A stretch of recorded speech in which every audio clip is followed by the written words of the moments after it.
And now it's time for Mob Talk Radio with your host, Jeff Canarsie. Yo, Lord Willin, Jeff Canarsie, Mob Talk Radio. Check it out. Yo, we stay quiet like Russell Buffalino when things will get ugly like Pepsi's death in Casino. Who do we know? No one, nobody. But we're all well respected like Delacroix and Gotti. I know wild nights, Havana nocturne. Light up a cigar and watch your spot burn. You'll get patty whacked, I'm tough like Irish dock workers. Rubber guys who got guys, hooligans and block lurkers. Corner berserkers, street savvy soldiers. You owe, you better pay. Don't make me say I told you. Code you don't betray, I say what I mean. Providence and Brooklyn all the way to the Bean. I'd rather be unseen, like Vinny the Chin. I don't gotta go to Vegas to see cities of sin. Pull the pin, drop bombs like Danny Green. I write homicide like the murder machine. Lansky, Luciano, mastermind the racket. Up in the clam house with a million in my jacket. Move around when the streets get darker. Pay homage to real bosses like Gambino and Patriarcha. Mob talking, but you don't talk to the mob. Lord Will and Jeff Canarsie, we stay on our job. This is Mob Talk, straight from the streets. Mob Talk, the life over beats. Lord Will and Jeff Canarsie, bringing you the real.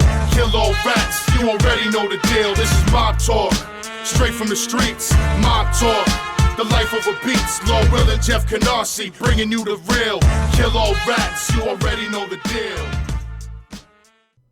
And welcome to Mob Talk Radio. I am your host, Jeff Canarsie. We got a big show this week. We're going to do a Q&A followed by Meyer Lansky. I've been getting a lot of a lot of messages in the last couple days. There is some couple of different things I wanted to talk about. The first thing is, most importantly, about the website. A lot of people are asking questions as to what's going on with that, when's that going to be unveiled, and etc. Originally, we had set out that we were going to put it out in January. My partner, Scott Williams-Collier, and I have split business. He's going to go do his thing. I'm going to do mine. No ill will there, just a matter of business perspective more than anything. And there's the issue of the Flannagans. For those that have been paying attention, and I'm going to jump a little back and forth here. Originally, we were slated to produce the Flannagans through Ciro DiPaggio. We had been negotiating for months and months and months and pretty much had a deal, but it just came down to facilitating a shoot schedule when this was going to get off the ground. And Ciro has a lot of projects going on. And so we decided to sort of go our own route. Still friends with Ciro, got no problems with him whatsoever. There wasn't a disagreement, wasn't an argument. It just came down to, I'm ready to shoot. I'm ready to carry this forward.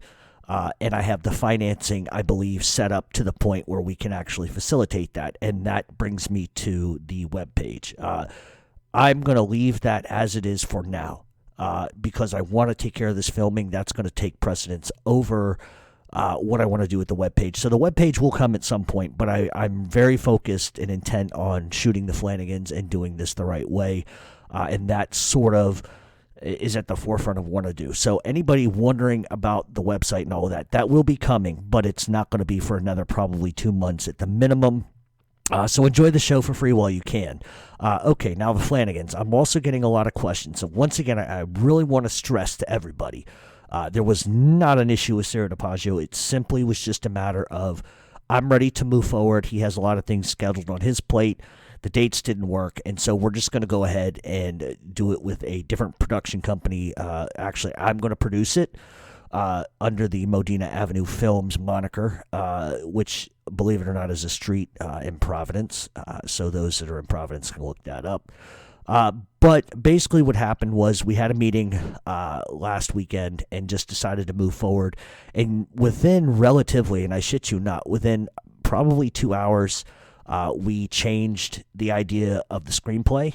It's still going to be an Irish crime family, so don't get that twisted. But I don't want to go into the details of specifically what we really changed. We're going to keep that sort of like The Sopranos in terms of nobody's seeing the screenplay. Nobody's going to hear what it's about other than the fact that it's about an Irish crime family in Queens, New York.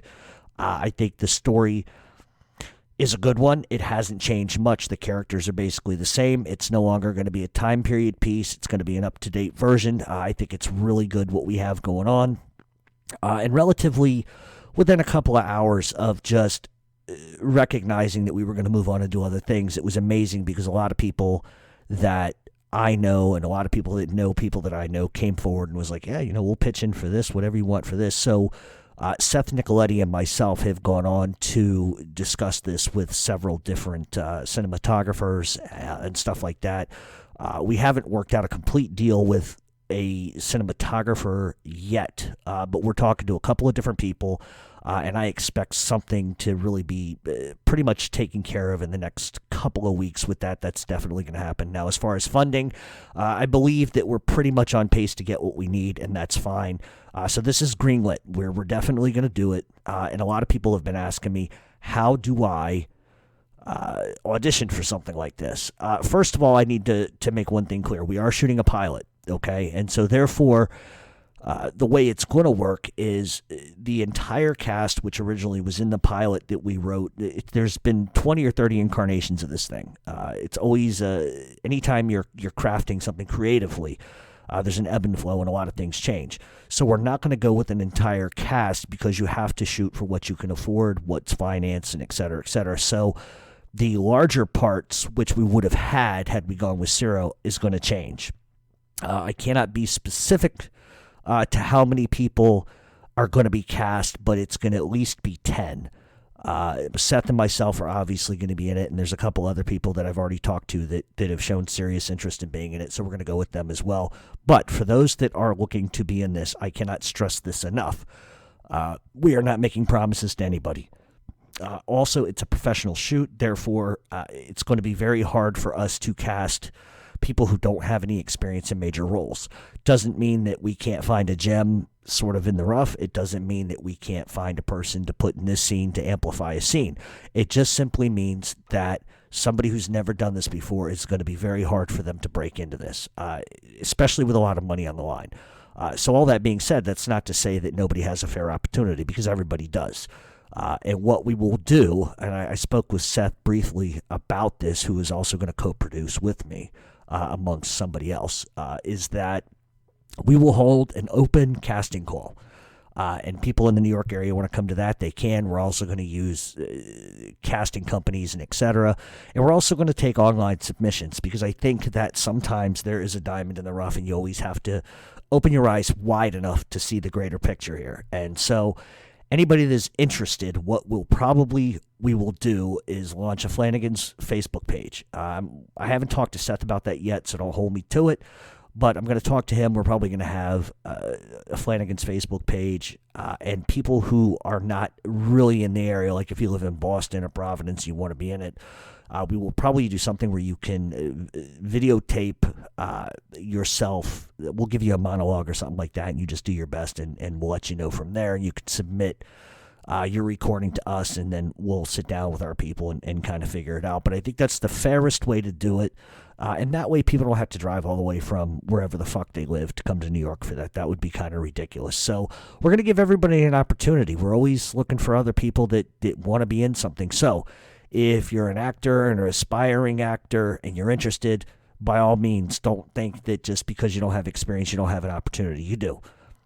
But just be realistic about your expectations. Just like I have to be open-minded enough to understand that somebody that could have 20 years experience doing this may not fit a particular part or role. So all that being said, that's what's going to happen with that. As we get further along, we'll definitely make some announcements and stuff like that. But right now, the stage that we're at, just so that people understand, is the script is pretty much almost done. There'll be a couple of hard edits with that. We're talking to some cinematographer people, the finance people. So we've got a lot of things moving. So this is nothing that takes a day to solve. This is going to take a couple of weeks for us to get it all together. But I do believe that there is going to be pretty quick turnaround film time. We're probably going to be looking at shooting for 7 days in and around Queens and some places, some internal scenes, some external scenes. And we'll be using production staff people that we know. So all that being said, just realize that, you have an opportunity. And that's the greatest thing. We're not looking for headshots and huge resumes. We just need people to understand what this is. It's professional production. And, like I said, it's open to everybody, especially New Yorkers. We got to get back to our own. Nobody has been promised anything. Nobody will be promised anything. But if we tell you we like you and we want you, then that's it. Done deal. So that's pretty much what's going on with the Flannagans. I'm looking forward to it. I think the story, the way it's changed, is perfect.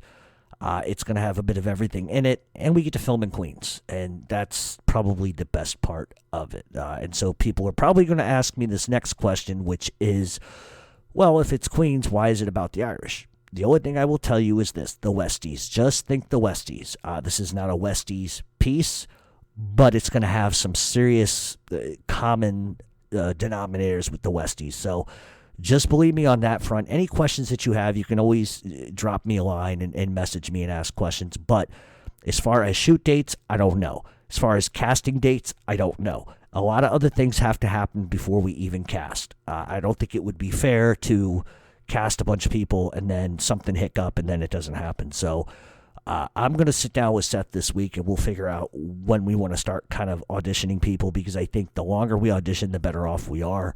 Especially while the other loose ends are being tied up. So all that being said, that's pretty much what I can tell you about the Flannagans, and the webpage will be probably opening up, I want to say probably the spring at this point. A lot is going to depend on when we're filming and etc. Also, when we are looking for people to cast, what we will do is you're probably going to have to sign a form, because we may send you a monologue that's a part of an old script or something like that. So you just have to, you're just going to have to sign a likeness agreement, which is basically that we have the rights to sort of use your face if we need to. All that being said, I've had some problems with that in the past with people going a little crazy, but really it's going to be a fun thing, and there's a lot of money tied into it, and a lot of professional people that want to be a part of it. So that's the good news. And like I said, once we get further along, I'll definitely let everybody know what the case is going to be. And for those naysayers, because they're already out there saying it, it's never going to happen, I just don't think you realize that it is. Jealousy is jealousy. But I've been determined from day one to do this project. It's going to happen, and let the haters just hate. I don't see any of them doing shit with their lives. So all that being said, we're going to take a break. When we come back, we're going to get to your Q&A. And then we're going to get to Meyer Lansky. And also, if you have any questions about the Flannagans, feel free to drop me a line over on Mob Talk Radio. And other than that, I think that's about it. But we're going to take a break. When we come back, your Q&A and Meyer Lansky.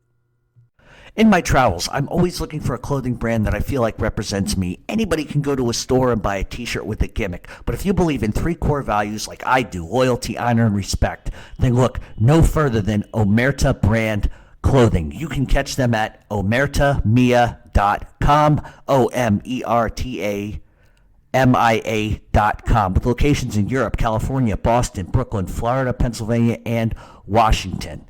They have a great clothing line with hats, shirts, sweatshirts, keychains, anything you might need, stickers. You want the rats to stop snitching? Go right out and get yourself a sticker. But if you want to live your life by the gentleman's code, look no further than Omerta Brand Clothing. And welcome back to Mob Talk Radio. We are going to get right into the Q&A after 1 second. Always remember, you can follow us on Twitter at RealMobTalk7. Check us out on Facebook. Type in Mob Talk Radio. Give us a like. Give us a subscription.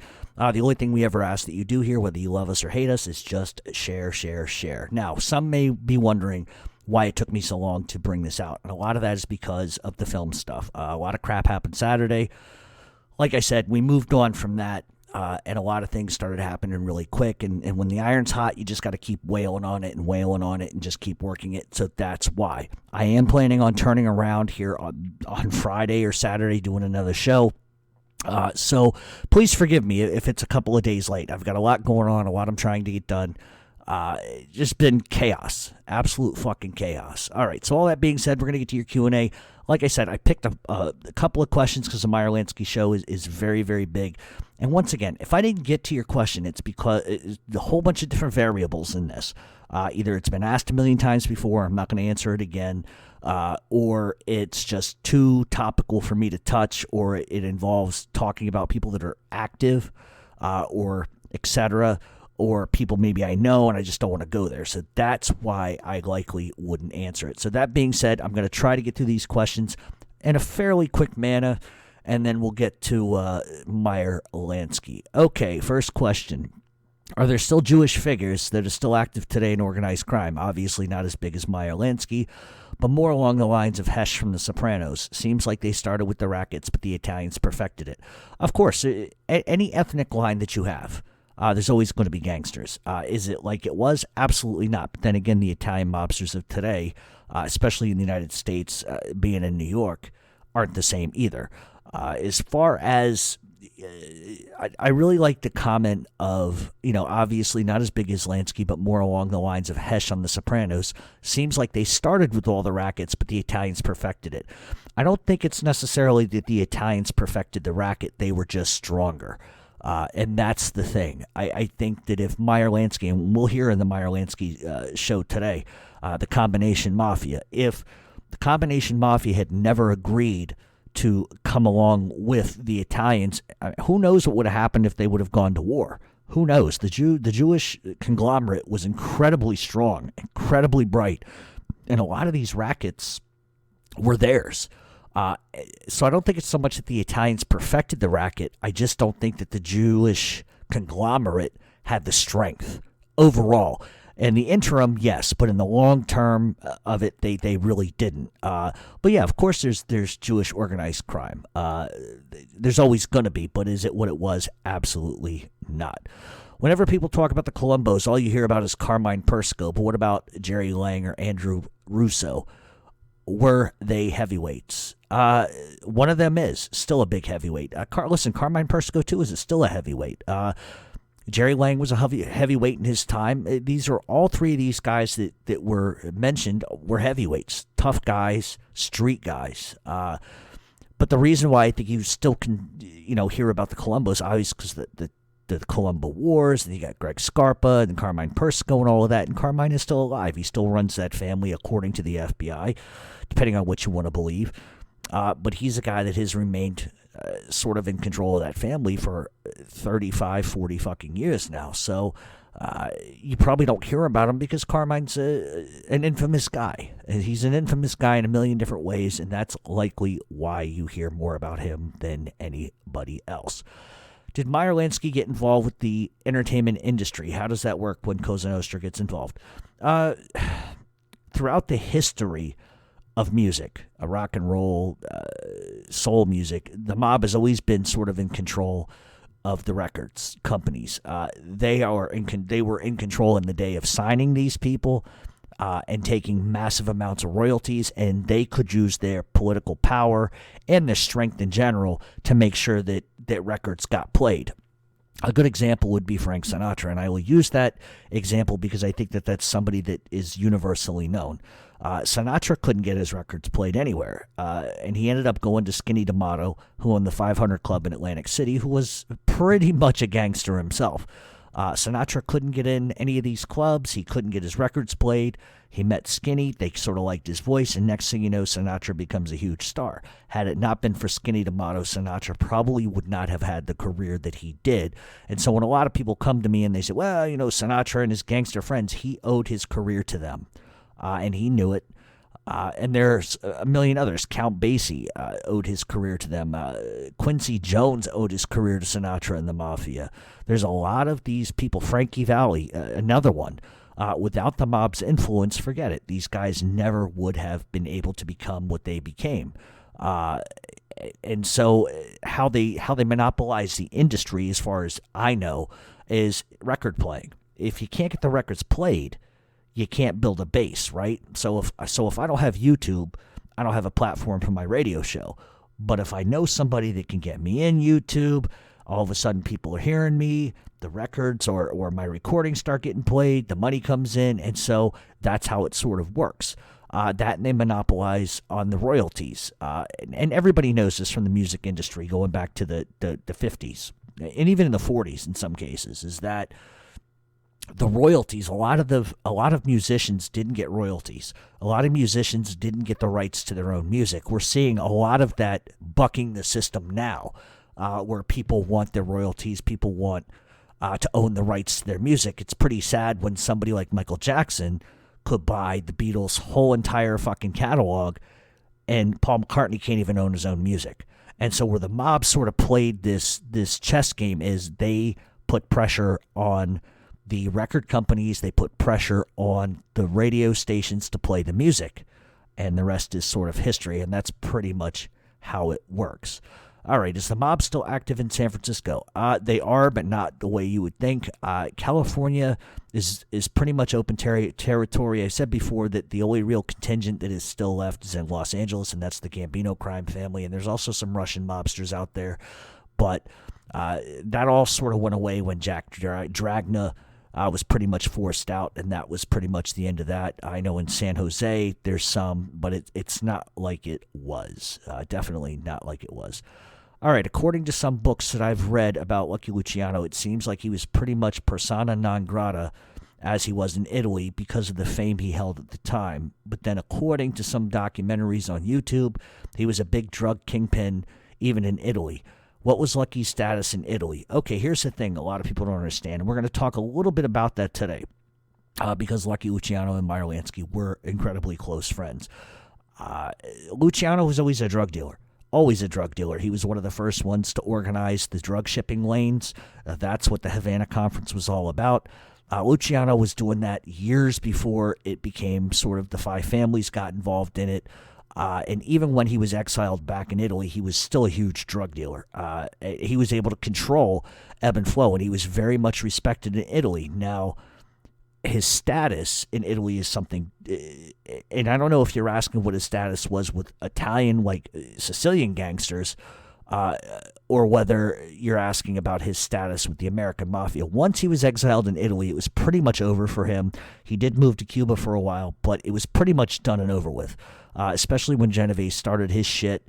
Luciano tried to hold, and we're going to talk in depth about that. So if I don't answer it completely now, just realize that it will be coming in the Lansky biography that we're going to do. But his status was one that he controlled the drug shipping lanes. He was very close to a lot of Sicilian gangsters in Italy, so he was respected. But as far as his status goes, I think he really honestly was persona non grata, at least in the American Mafia's eyes at that point. They were trying to move on a little bit. And like I said, we're going to get into that more in depth here in a few minutes. All right. What led to the decline of the Irish Mafia? It seems like Cosa Nostra gained traction during the Prohibition, and the Irish kind of faded away. Well, here's the thing, and it's sort of the Irish mob. First of all, Irish heritage is a lot different than Italian heritage. Two different ethnic groups. They deal, whereas the Italian mafia is more tradition, more.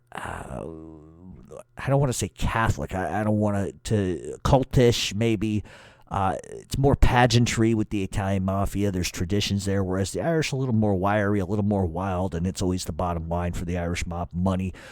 And I also think that if we go back to the 1930s, especially with the gang wars that were going on, with the Camorra, and then you had Joe Masseria and Salvatore Maranzano, and just all these little subgroups fighting one another. And then you had the Jewish mafia on top of it. The Irish could never really gain any traction. Sure, they were, if we're going to talk Mickey Spillane days, it was the Italians that took him out. It was Tony Salerno that just totally worked over Mickey Spillane, and they pushed them all out. And ultimately, Jimmy Coonan takes over, and the Westies come along, and all of that stuff. And the Westies is still active in Manhattan. But I think that what led to the decline was they just didn't have the fucking power the Italians did. Think about it. You got 5 mob families, and you've got, just do the math. Like, if you look at the numbers back in the 60s, let's say each family had 200 let's say 100 made guys, 250 members. At one point, like the Genoveses are supposed to have like 300 members in the family. You can't take on 5 families if you have a small crew of like 40. It isn't going to work. And I think that it was just subject to, they refused to buck. They refused to get in line. They refused to be in a partnership. Now, obviously, Jimmy Coonan and the Westies did, and we saw how that worked out. But they just refused to be subservient to anybody, and that was a part of their downfall. If they had worked better together with the Italians, then it would have been something. The Jews, and I don't mean Jews in a disparaging way, the people of Jewish heritage that were Jewish gangsters were smart enough to realize they could not take on the Italians by themselves, so it was better to work together than it was to fight. It was all about the ends justify the means. Money and power and politics is where it was at. And the Irish groups just couldn't get down with that. They wanted it all for themselves. They didn't feel like they owed anything to anybody, and that's likely probably the biggest reason why there was the decline of the Irish mob, especially in New York City. All right. Why did Lansky not help Lucky Luciano when Genovese started his shit, and how close are Lansky and Luciano? We're going to get into more details about that, but Lansky never got involved with Luciano's business unless it had to do with a common denominator. And when I say common denominator, meaning it was good for both of them. When Cuba opened up and they had all the casinos, and Lucky Luciano wanted Lansky to handle that. When Bugsy Siegel needed to be killed, he wanted Lansky to handle that. Lansky knew his role, knew when to speak up, when not to speak up. He was subservient to Lucky Luciano in a lot of ways, but he got a lot of benefits from that. And so it's not so much that Lansky didn't speak up. Lansky just sat and listened and didn't open his mouth, and he let Luciano decide what he wanted to do, and that's what friends do, especially when Luciano was at the time considered to be the boss of bosses. It was better for Lansky Lansky was just the type of guy where it's like speak softly and carry a big stick, and that's the way Lansky was his whole entire life. So it's not necessarily he didn't help him. He just kind of sat back and let things play out the way that they needed to. I think there is some validity to fuck them, let them kill each other. They'll all go away, and I can just sit right here and keep making my money. And that's the way Lansky seemed to be. That's the way Lansky seemed to operate. And he was incredibly smart for doing so. All right, did Lansky have involvement with the Cray twins? Absolutely not. That story's been circulated for a long time. He never met the Cray twins. There was a favor that was done, but no. Was he with them? Did he do anything with them? Absolutely not. Who gave the order for Benny Siegel to get killed? Okay, once again, we're going to kind of go into those details a little bit when we get into the Lansky part of this show. But the order to kill Benny Siegel came directly from Meyer Lansky. It was voted on. They wanted to kill him. He was given a 2-month reprieve because Lansky begged Luciano not to do it. Give him time, give him time, give him time. Shit didn't work out. So Luciano goes to Lansky and says, take care of it. It was handed off to some other people who ultimately would take care of it, and we're going to get more into that into the show. So if you want the direct answer and the in-depth answer to that, listen to the second part of this show. But it was definitely ordered by Lucky Luciano. Would you ever consider doing a show on Bumpy Johnson? Absolutely. He's going to be coming up very, very, very soon. Who'd win in a fight, Giuliano or Mano? Can Michael Francis do the commentary on this fight? Oh, jeez. I'd really love to see Giuliani in a fight, but somehow something tells me he'd get the shit beat out of him. That's just my opinion. He's just a worm. I don't like him. I don't care if you're a Trump supporter. I'm not going to get political on the show. Doesn't matter what my political beliefs would be, but I think that we are seeing what Giuliani is truly made of, and I have issues with Giuliani. Not because of Donald Trump. I could give a fuck less about that. But Giuliani has long been a worm. He's always been a worm. His father was a leg breaker. His uncle was a leg breaker. He had a cousin that was a transvestite mobster. First transvestite mobster ever in the history of the mob. And I just think that Giuliani really is a hypocrite in every sense of the imagination when it comes to the mafia. I'm not getting political. I'm just saying in terms of the mafia, I think he's just a sleazebag and just a jerk off in every sense. So, if you're a Giuliani supporter, so be it. I just don't like the guy. I never really have. And can Francis do commentary on the fight? Yeah, as long as he brings his man purse and doesn't talk about Jesus every 3 seconds. God the Father. Shut the fuck up already, you jerk off. Can't stand that guy. All right, who is the better businessman, Tony Salerno or Meyer Lansky? I think Meyer Lansky, for all intents and purposes, first of all, was a great businessman. Tony Salerno, in his own right, was an incredible businessman. Lansky had a knack for legitimate enterprises. So did Tony Salerno, but Lansky was the excuse me. Lansky was really just the guy that was able to launder money like nobody's business. He was able to launder money and just come up with some of the most incredible, legitimate enterprises that made everyone multimillionaires. And so from that perspective, I think Lansky was better. As far as cold hard cash, using the rackets, I think Salerno was a genius too, and I think he was better than Lansky. Lansky was a racketeer in the sense of gambling. That was really Lansky's sort of golden statue, so to speak. That's what he was very good at, is controlling gambling and taking illegal money and making a profit with legitimate businesses. So in that retrospect, I think that ultimately, at the end of the day, I think Lansky was the better businessman, but I don't think he could compare to Tony Salerno making money racket-wise, because Salerno was involved in tons of rackets. So it's kind of hard to compare and contrast, but that's the best I can kind of sort of do. All right. I read in the Underboss book about Sammy the Rat. Is it true Gotti didn't want to go to Angelo's funeral? Okay. So here's what I did. I already sort of knew the answer to this, but I reached out to the one and only Angel Gotti, who loved her Uncle Angelo like crazy. She cannot say enough good things about her Uncle Angelo. And here's what I can tell you. John Gotti was very, very, very upset with Angelo. Very upset. But here's something that a lot of people don't mention. John Gotti went to his wake. So I think that sort of tells you, did he go to the funeral? No. But then again, a lot of people didn't, and let me explain why. Were there people that were pissed, people that didn't want to go? Probably. Absolutely. You also got to understand, you cannot go to a funeral like that when you're the biggest mob boss in the country, because the FBI is going to be sitting outside the fucking funeral taking photos. So it's, if people want to take exception to that and go, well, he was a friend, he should have been there. He went to the wake. He paid his respects. He let it go. But the fact, did Gotti order everybody not to go? Absolutely not. Absolutely not. Never happened. Once again, Sammy Gravano is a lying rat fuck. He lies. These guys all lie. All of them. These guys that inform, first of all, if you think that Gravano only had 19 murders, you're out of your fucking mind. It was probably twice that. He never paid for fucking killing Alan Kaiser, and I'm not going to get on a rabbit trail about Sammy the Bull because I don't want to talk about that jerk off. But the thing is that he told a lot of lies in his book. He didn't tell the truth. He didn't tell the truth on the stand. He hasn't told the truth since. And my best example is when he gets out of prison after whacking 19 people, doing his 4.5-year, 5-year stretch. What does he do? He sells drugs to kids. That ought to tell you who he is. But no, John Gotti never ordered anybody not to go to Angelo Ruggiero's funeral. That's a fucking outright lie. I believe what Angel Gotti told me.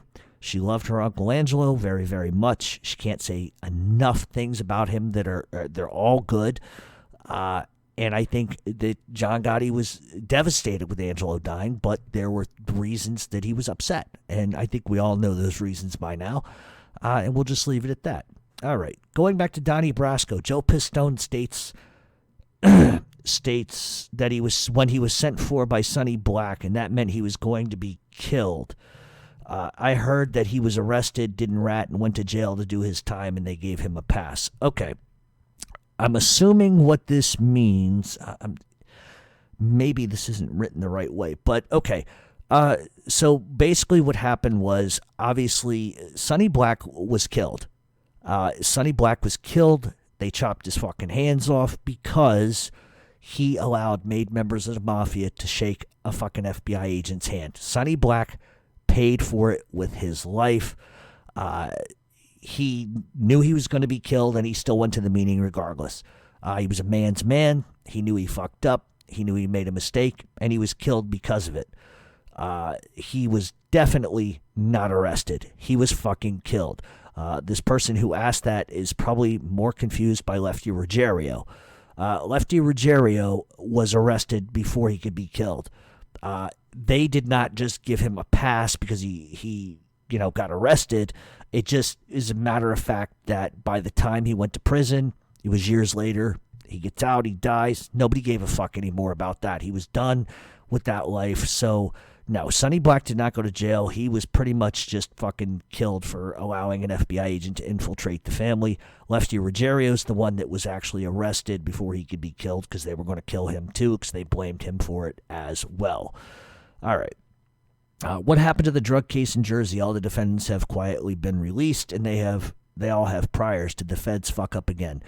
I have no idea. And what this person is talking about is the drug case that came out of Jersey with Servideo and a couple of these other guys from Philly. The FBI said that they had a Philadelphia captain who is now testifying against people or giving up information.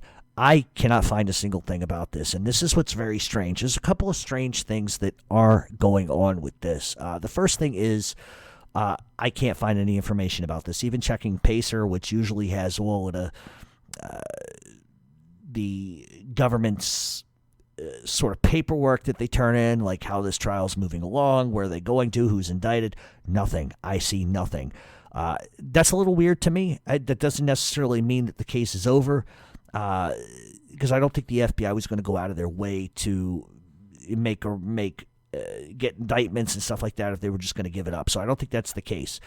The other very interesting thing is Joey Merlino has an unknown release date. I've never seen that before.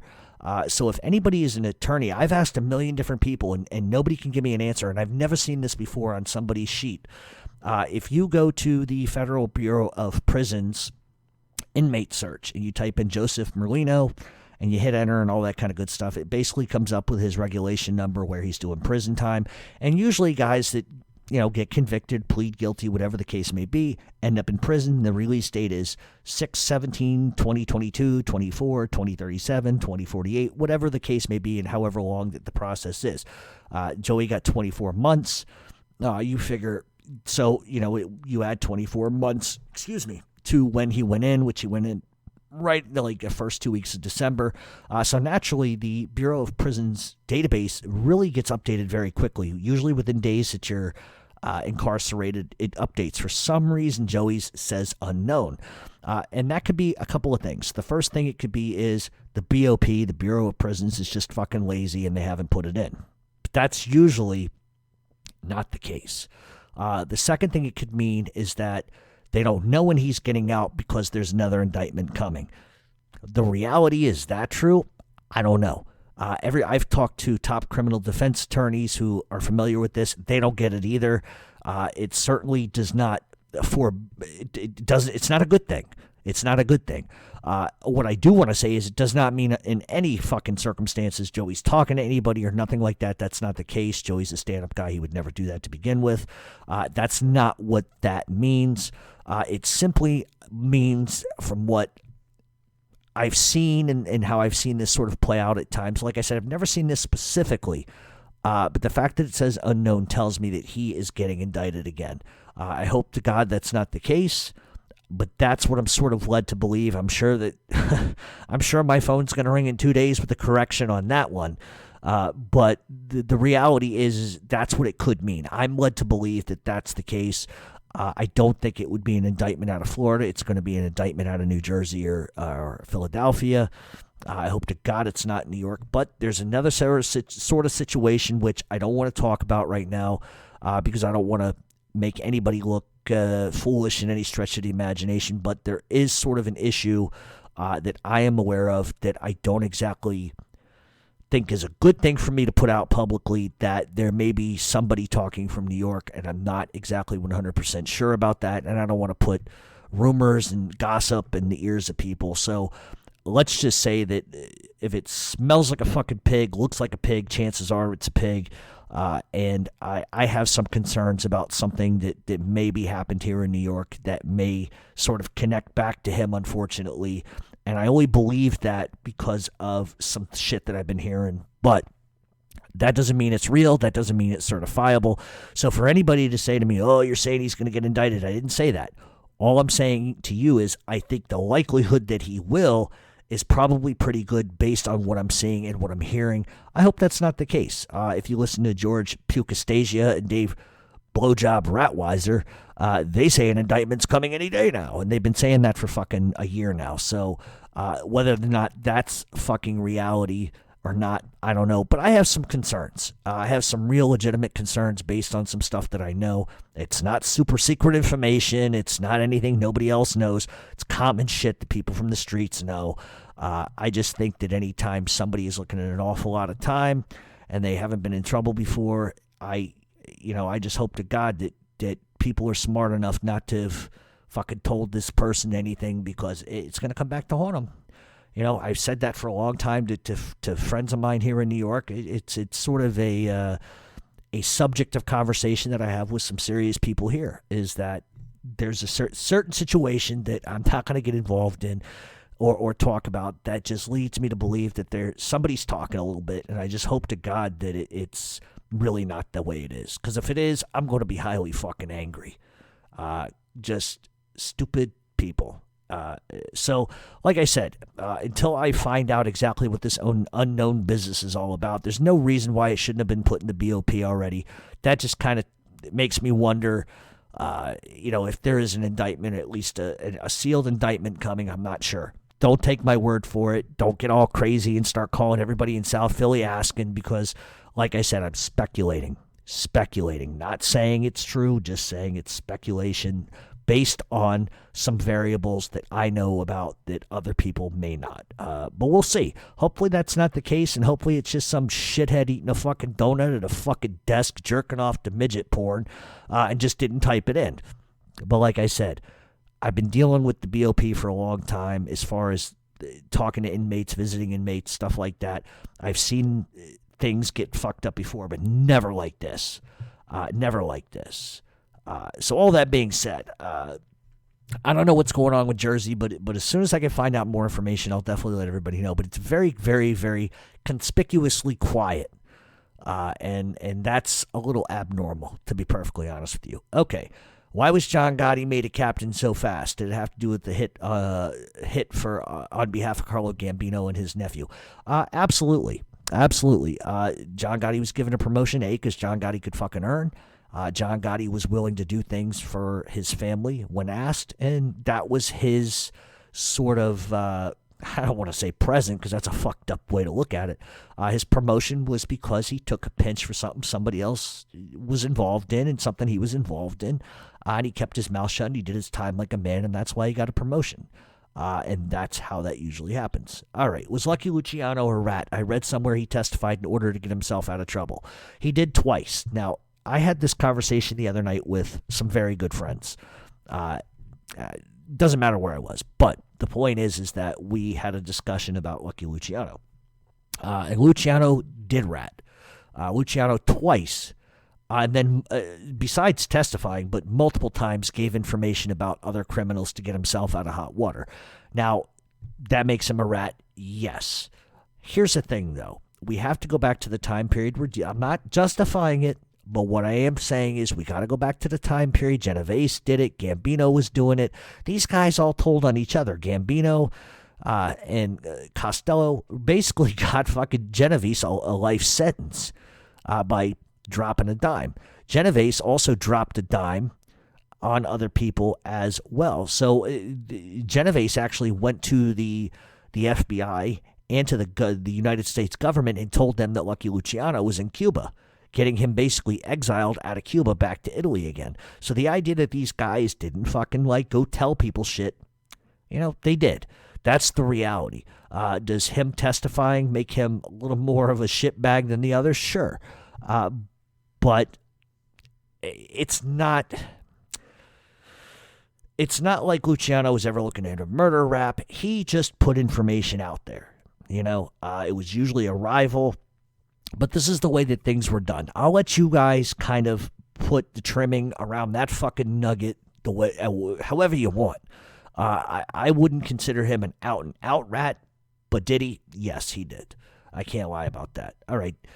Did that Kenny Gallo lie about meeting Sonny Franzese and about being his protege? I personally don't believe him. First of all, I don't believe anything Kenny Gallo says to begin with. I never have. I thought he's a bullshit artist. I doubt very seriously.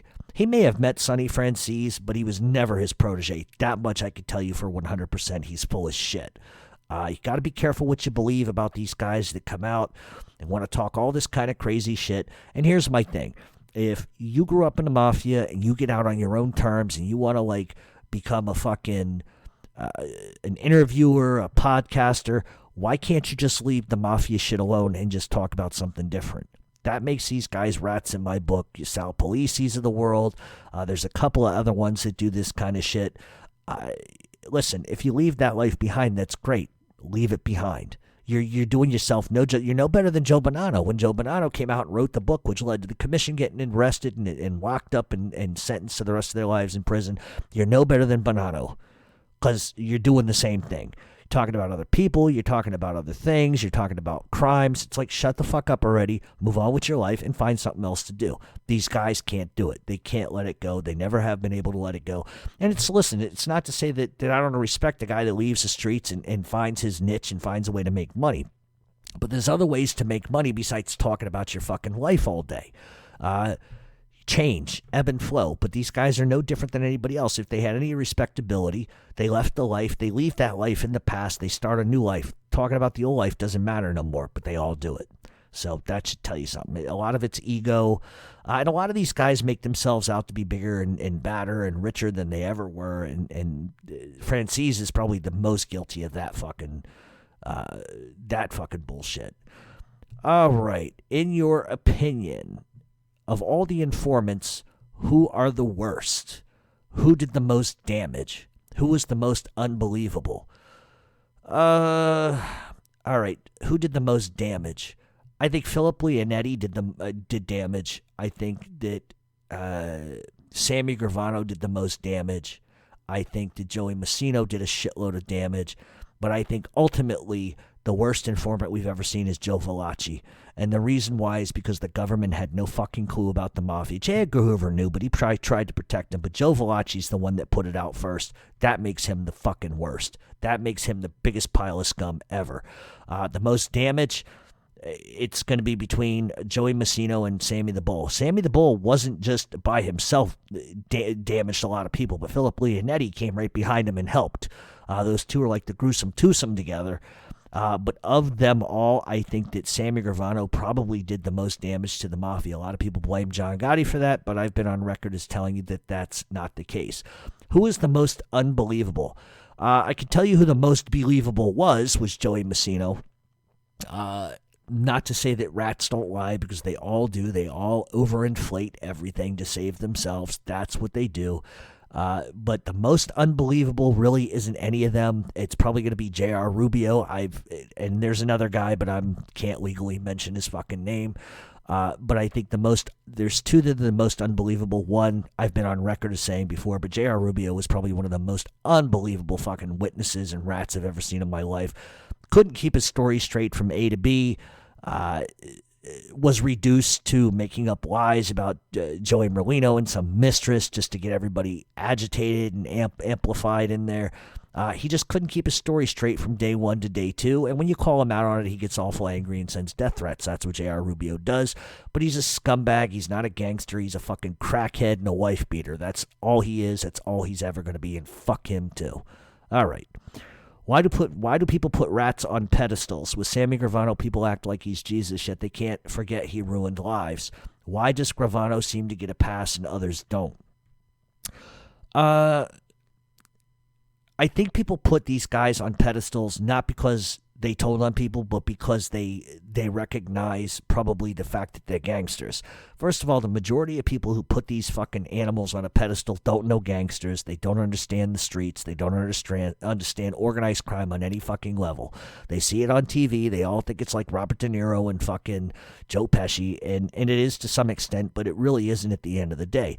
A lot of people think that gangsters walk around in silk suits and the fucking $10,000 cufflinks and the $50,000 watch. Nobody does that. You know what a gangster wears today?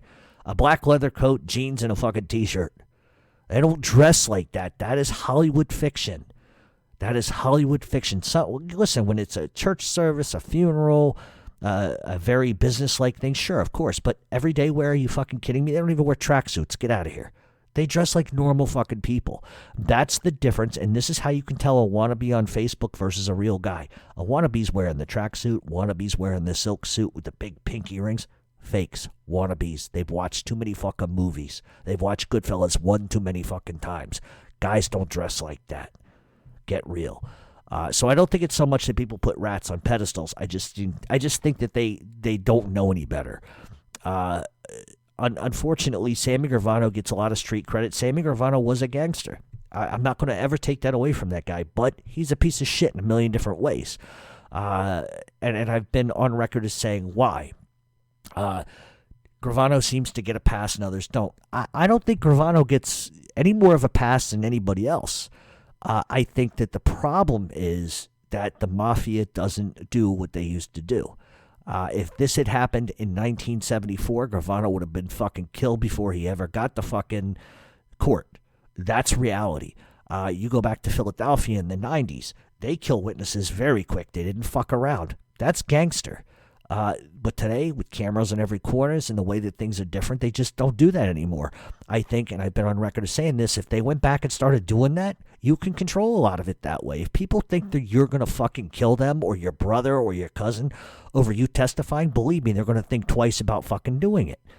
And so I don't think it's so much that Gravano gets a pass. I just think that the reality is that by the time these fucking jerk-offs get out of prison, the people that wanted them dead to begin with are gone. So what? Some punk on the street's going to pick up a pistol and kill fucking somebody and try to make waves, make a name for himself? Listen, the mob doesn't want guys like that. They don't want no heat. They don't want no attention. So listen, this old saying of, yeah, some punk's going to grab a burner and fucking kill me. I know it's coming. Go, because they want to make a name for themselves. You know what's going to happen if somebody does that? A, they're going to get caught. B, the mob will probably kill them for doing it. You might be a hero for 3 seconds, but the mob's going to execute you very quickly because they want nothing to do with it. They don't want the heat. They don't want nothing attached to them. So, listen, Gravano didn't get a fucking pass. But I will tell you this, and I've always said this. There was a comment that was made by William DeMeo. And this is what my issue is with him for a lot of people that have asked. And this is the first time I've ever really talked about it. This is what my issue is with him. He made a statement to the paper that Gravano could walk around in Brooklyn without being touched. He's out of his fucking mind, one, and two, that's never going to happen. One, Gravano's not going to walk in Brooklyn, okay? He won't last. If he did that, believe me, it wouldn't take long. Somebody would, all right? But the idea that William DeMeo thinks Brooklyn has become so pussified that somebody wouldn't take a shot at Gravano and that, you know, he can walk with his head filled high walking through Brooklyn because Brooklyn is somehow fucking become saturated with fucking millennials and whatever the fuck else, hippies and whatever else you want to call them, and that Gravano, you know, that Brooklyn essentially is no longer a tough place to live. He's full of shit. He doesn't know what he's talking about. He should have never fucking said that publicly. He made himself look like a real fucking idiot when he said that, and I think that he did himself a fucking disservice saying that, because I don't give a fuck. He's not the spokesman of Brooklyn. He's not the spokesman of anything but himself and his ego. And I hate to say that, but that's the truth. I don't like the guy. I never fucking have. That statement in and of itself.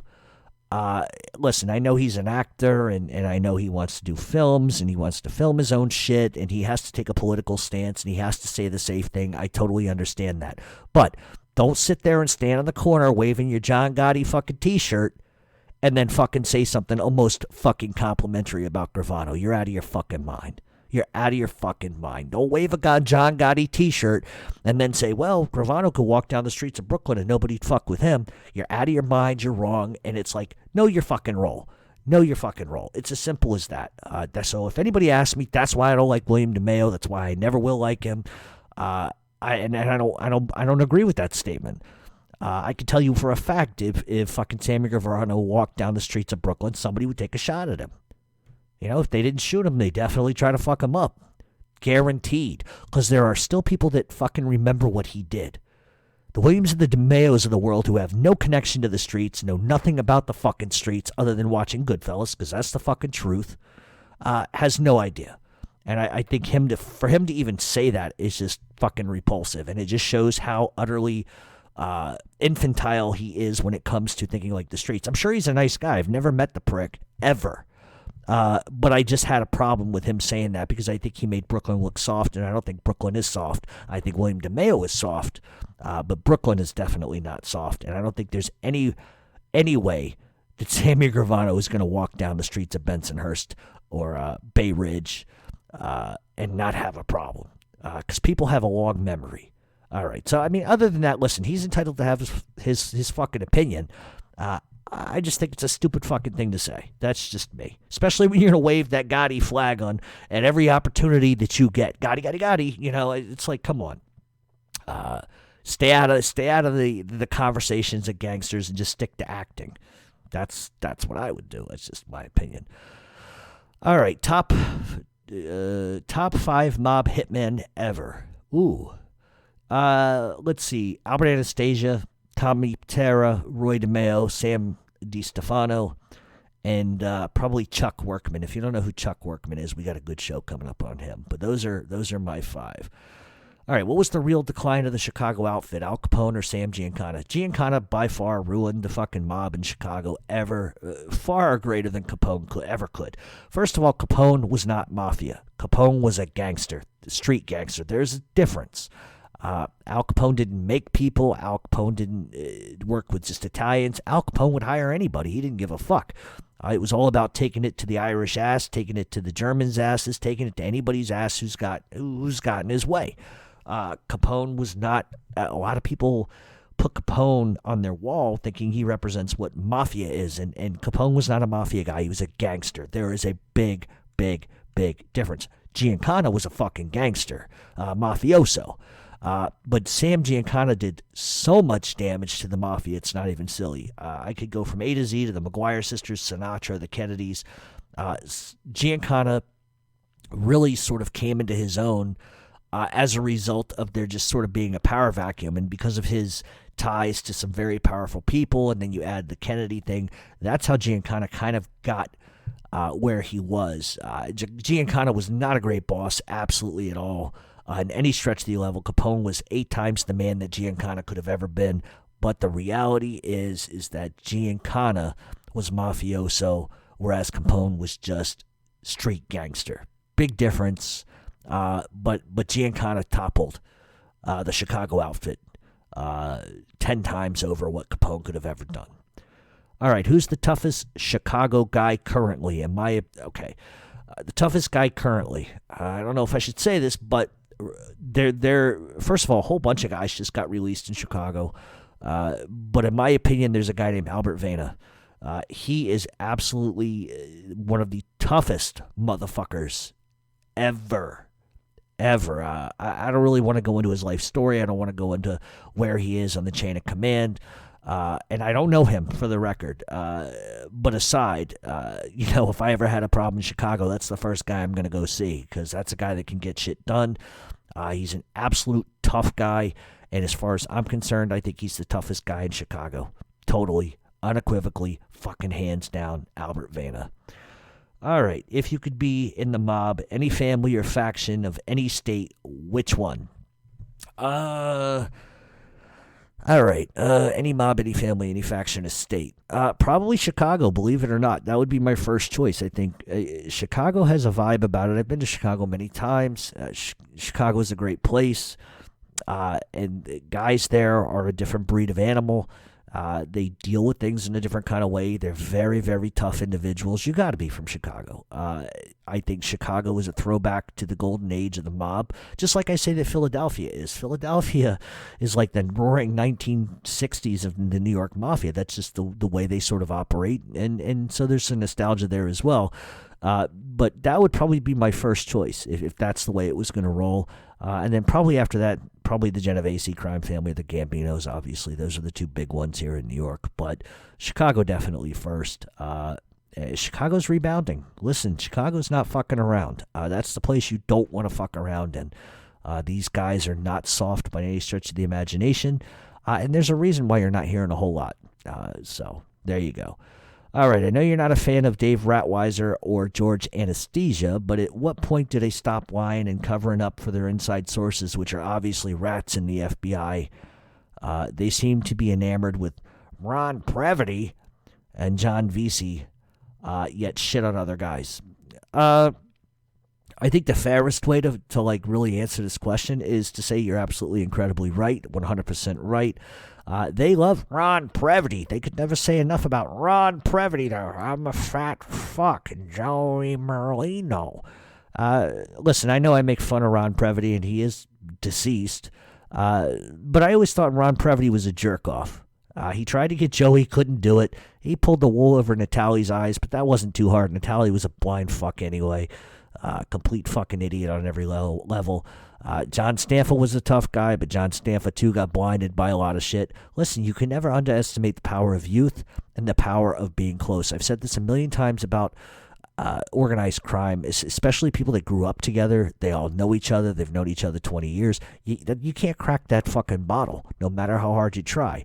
And Ron Previty, who looked like Jabba the Hutt, half the time I see these interviews with Ron Previty, I almost want him to like pull out of the fucking jar next to him a frog and eat it like Jabba the fucking Hutt.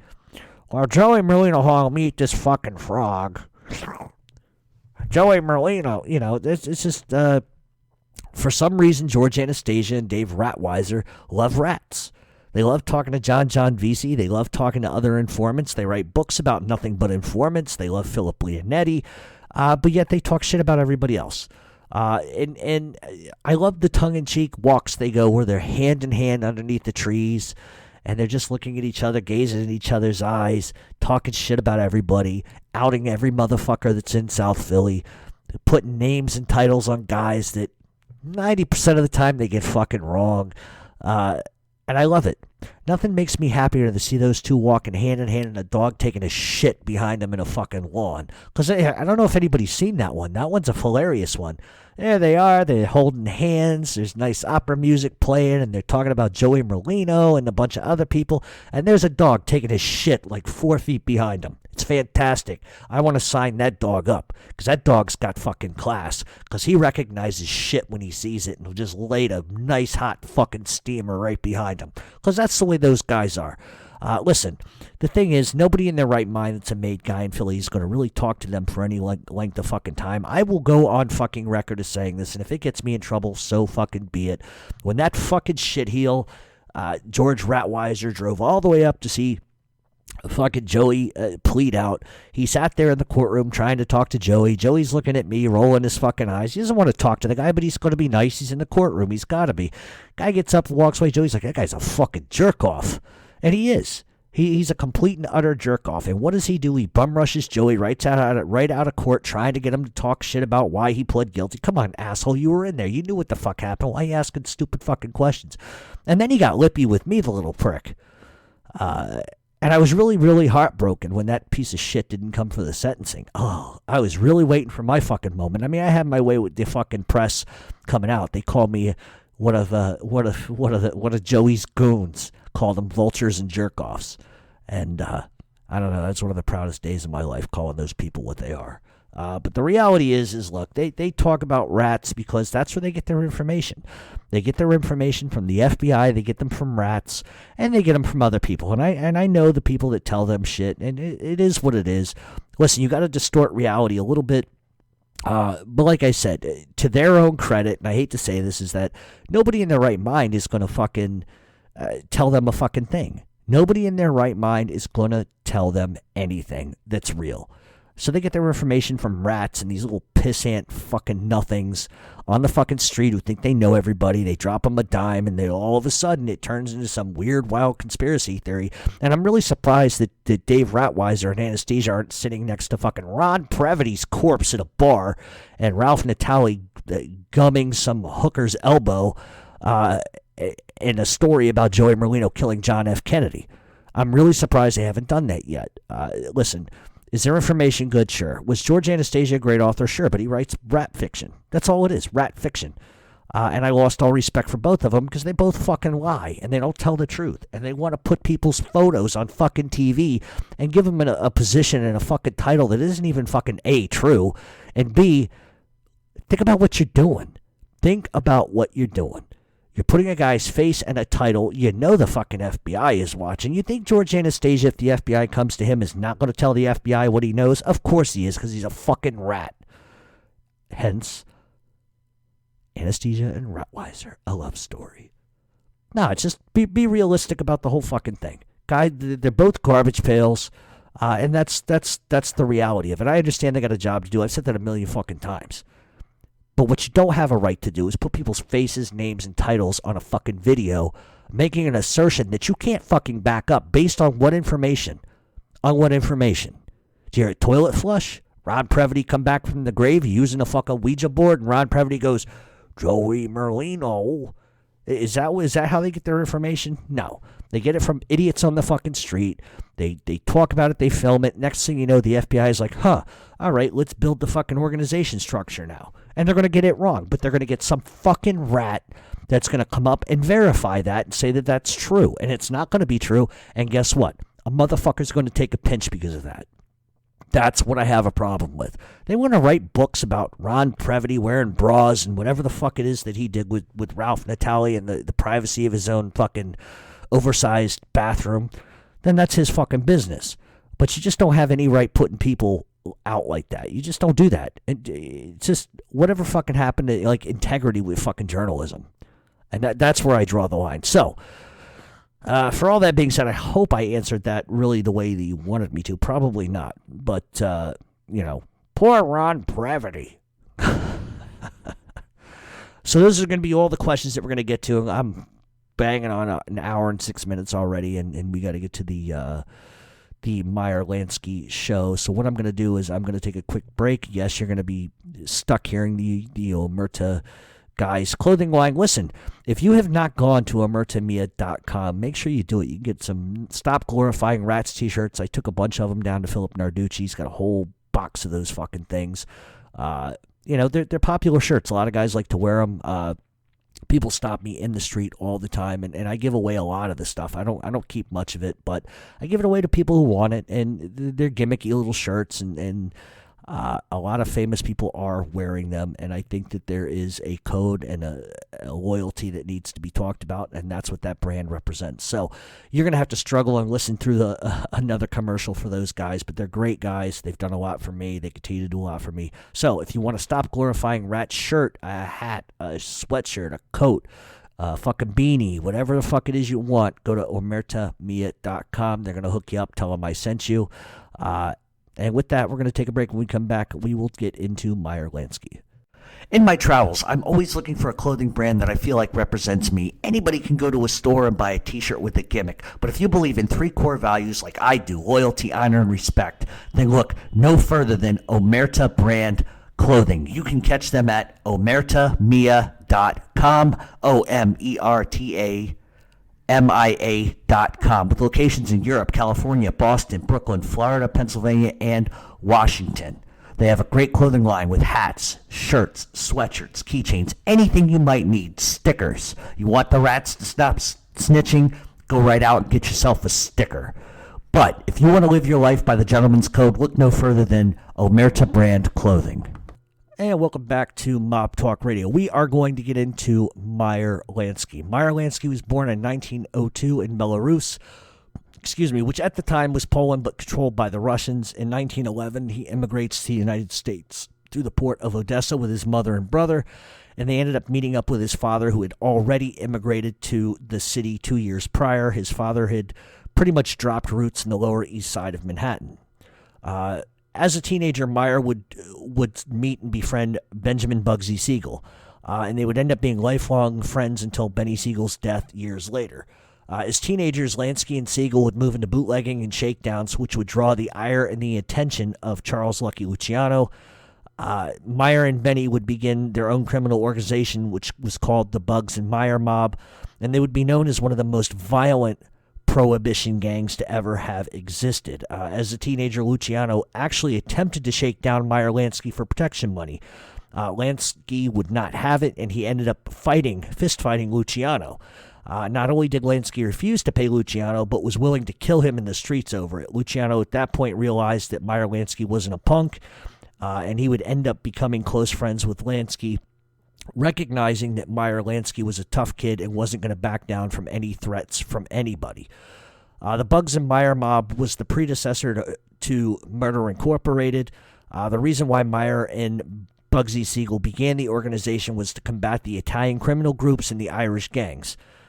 They couldn't gain any headway just being on their own, so they had to take it to the Irish ass, they had to take it to the Italian ass to try to survive, and that's the reason why they formed their group to begin with. Lansky, along with his brother Jake, were joined by Meyer Wassel, Russell Red Levine, Irving Tabo Sandler, and Joseph Doc Stature, and several others. How exactly Lansky met Siegel is a bit of a mystery. Some say Siegel stepped in between Luciano and Lansky, and that the fight was actually over a hooker who Luciano was trying to bang. But probably the actual truth is a story that I had heard years ago, and it makes a little bit more sense that Lansky met Siegel on the streets of the Lower East Side when Lansky was coming home from school. There was a street craps game going on, and it ended up breaking out into a fight. Police whistles went off. The police all started to run towards the scene. As police were getting close, Siegel actually had pulled a gun out, and Lansky made Siegel drop the gun to avoid arrest.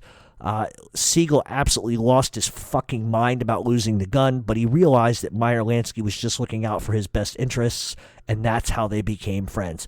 That story makes a hell of a lot more sense to me than a lot of other stories, and I think that's probably the most realistic out of the bunch. Within the crew, Lansky was considered the brains, while Benny Siegel was considered the powerhouse and vicious killer. In the early 1920s, when the gang was in full swing, they began to make inroads with Luciano and then his right-hand man, Frank Costello. Lansky and Siegel would recruit basic leg breakers, shooters, extortionists, arsonists, etc. They would recruit bootleggers, truck drivers, and trucks. Lansky had experience in car mechanics, and soon the crew would begin stealing trucks and cars. They would bring in Abe Longies Willman and Irving's Willman, Mo Sedway, and Louis Lepke Buckhalter, and they would end up going on to handle protection rackets, truck hijacking, murder, and gambling. They would also be enforcers for Costello, not only in New York, but in Louisiana as well. And if you don't know the story to that, is Costello had a lot of machines, the Joker Poker machines, and Fiorello LaGuardia did not want these, so he hijacked all of them, threw them in the Hudson River. There's a lot of famous things on YouTube with LaGuardia saying, "We're not going to put up with this shit here," and he's throwing shit into the water. And what Costello did was he reached out to Carlos Marcello and I believe a governor of Louisiana at the time, and they said, just bring your machines here. So anytime that Costello had an issue in New York or Louisiana, Costello would go to Lansky and Benny Siegel to handle his problems, and they did that for a long time. The gang ultimately was responsible for handling a lot of the mob hits, murders, and were able to infiltrate themselves into politics to control politicians who wouldn't listen to reason. The gang would basically extort Jewish moneylenders, storekeepers, as well as shake down Italian shop owners and gamblers. So think about this. You had Meyer Lansky and Benny Siegel start the mafia, the Jewish mafia. They're extorting their own people, which is exactly what the Italians did for years. And they're shaking down Italian store owners and gamblers, and that took a lot of fucking balls. The Jewish mob would front illegal operations owning car and truck rental garages that served as holding spots for stolen goods, swag, or FOTs, fall off truck. All through the 20s, Luciano would subcontract them out to Joe Adonis for mob hits and to use them to lean on other people for rackets. One of the biggest ties that Lansky and his crew had was helping Lucky Luciano during the Castellamare War. They ended up helping Luciano kill the Mustache Pete's, Maranzano, and Masseria, and helped Luciano organize what we know today as the American Mafia. Benny Siegel, along with Joe Adonis and Albert Anastasia and Vito Genovese, were hitmen involved in the hit on Joe Masseria on April 15th of 1931. Lansky also lended a hand in the killing of Salvatore Maranzano by giving Luciano Jewish hitmen that included Red Levine, Bo Weinberg, and Chuck Workman. It was Lansky who pushed for the idea of a criminal group that could handle mob hits and enforcement for the entire mafia.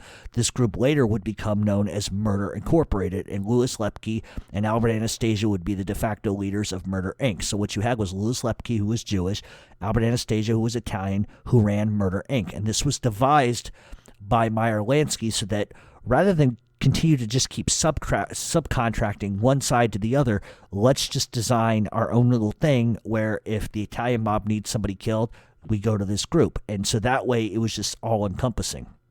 By 1936, Meyer Lansky had established gambling enterprises in Florida, New Orleans, and inside of Cuba. These operations were huge successes based on two huge innovations. The first innovation was Lansky and his associates had the technical knowledge of being able to set odds, which were both fair and geared towards the house winning.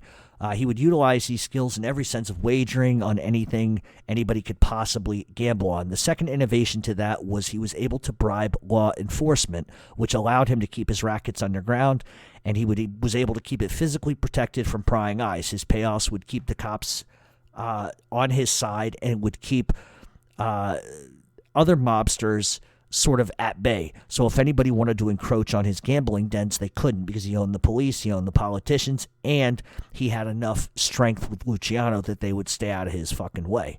And Lansky was the first to really do that. Lansky wanted complete integrity in his gaming things. Now, this is something that may surprise a lot of people. Lansky sort of saw it as, I want the nicest place, I want the fairest place, because if I have the nicest place and the fairest place, people won't accuse me of cheating, and people will flock to my business versus other gambling dens. And that's exactly kind of the way it went down. Lansky wouldn't hesitate to kill somebody if they stepped out of line. Lansky had carpet joints down in Florida and in other cities, but they weren't clip joints. And what clip joints were was that gamblers never had a fear of wondering whether or not a game was fixed or rigged against them. He demanded that the staff that he put in these facilities had complete integrity. He would not hire a convicted felon or a murderer or a gangbanger, listen to me, or a mobster to work inside of his gambling things. Everybody needed to be clean from the top to the bottom. He realized early on that if he did that, not only is he going to draw in big money spenders, and his destinations would be the only destination that they would want to go to. And sort of think about it in terms of how Las Vegas is run today. Lansky was way ahead of the curve. He realized the amount of people who would flock to his joints would make him extremely wealthy, and it would make everybody around him wealthy, and he didn't need to nickel and dime anybody to get rich.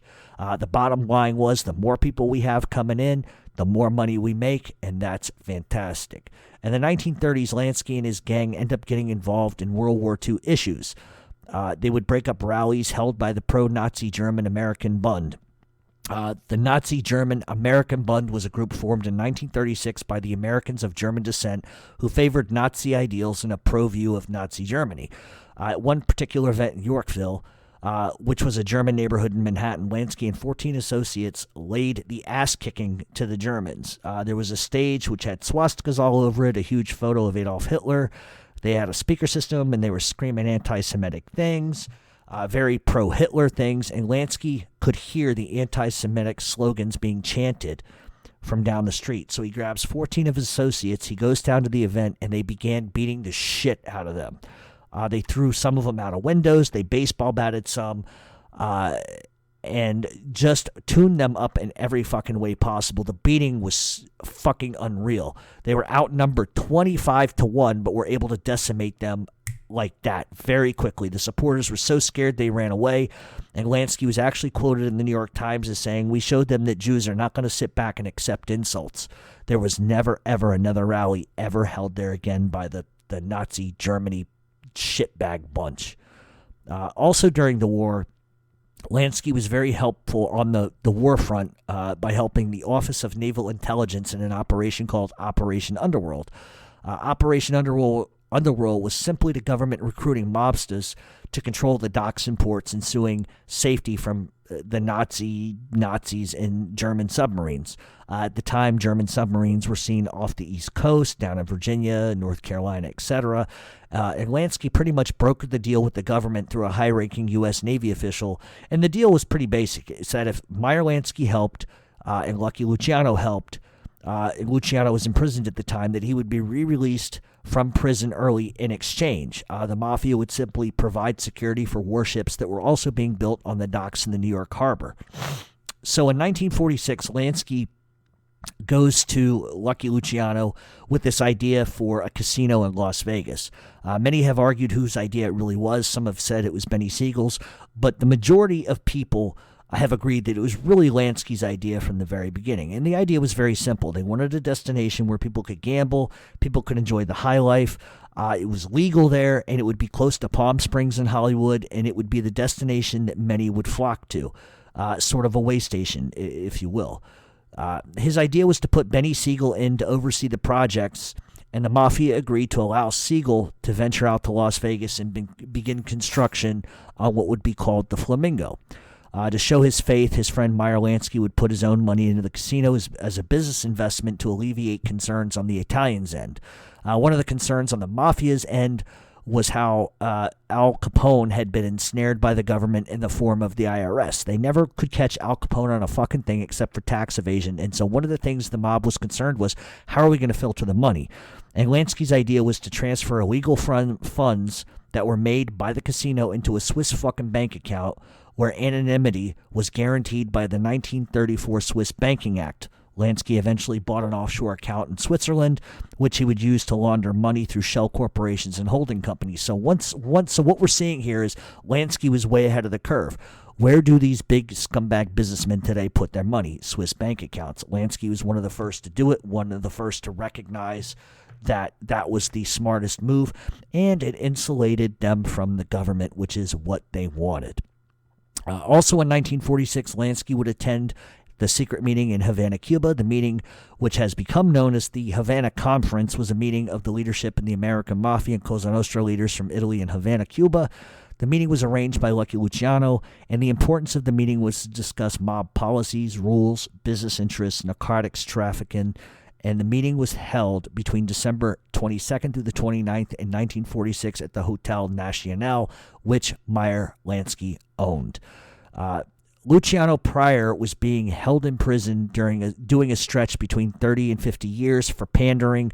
In 1942, the government went to Joe Sox Lanza and Meyer Lansky with a deal for Luciano. If Luciano would ensure the safety of the ports, etc., he would be released early. However, by the end of the war, Thomas E. Dewey, that fucking piece of shit, agreed to give Luciano a pardon on the condition that he was never allowed to come back to the United States. So Dewey lied. He fucked Luciano over, or so he thought at the time. That's not the first guy Dewey fucked over. He fucked over Chuck Workman. Dewey was a prosecution attorney from New York. Chuck Workman was prosecuted in New Jersey. Somehow a fucking New York prosecutor could prosecute New Jersey. Didn't make any sense, but that's a story for another day. But Luciano being deported was never a part of the agreement, but Luciano exits prison and he ends up leaving for Italy on February of 1946. He then would move to Rome. He would get tossed out of Rome, end up back in Naples, and then would begin his plans to sneak back into the United States. In early 1946, Luciano received a sealed letter from a recently deported mobster. Inside were the words Hotel Nacional, December. And it was a clue for Luciano to begin to make his way to Havana. In September, Luciano was able to secure passports in his real name of Salvatore Lucania, and his passport was good for Mexico, Cuba, and a few South American nations. In October, Luciano went to Venezuela, then into Mexico, and then arrived in Cuba.